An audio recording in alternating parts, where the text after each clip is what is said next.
Son illər ölkədə ətin qiymətində kifayət qədər bahalaşma müşahidə olunur. Bu bahalaşma da təbii ki, ölkədə vətəndaşları ciddi narahat edir.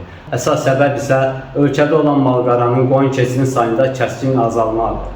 Belə ki, statistik məlumatlara görə son 5 ildə ölkədə olan malqaranın sayında 200 min, qoyun və keçinin sayında isə 1 milyon azalma baş vermişdir. Azalmaların əsas səbəbi isə ölkədə olan otlaq sahələrinin paralel olaraq azalmasıdır. Belə ki, bələdiyyələr həmin otlaq sahələrini sahibkarlara icarəyə verir və sahibkarlar isə həmin sahələrdən otlaq kimi deyil, başqa təyinat üzrə istifadə edirlər. Bu da ölkədə yemin qiymətinin bahalaşmasına səbəb olur. Belə olduğu halda vətəndaş maldarlıqla məşğul olmaqdan imtina edir. Çünki yem baha, otlaq sahələrinin sayı az və bununla yanaşı ölkəyə xaricdən gətirilən ətin qiyməti ölkədə olan ətin qiymətindən kifayət qədər ucuzdur. Kənd Təsərrüfatı Nazirliyi və aidiyyatı qurumlar bu problemi tez bir zamanda həll etməyə çalışmalıdırlar.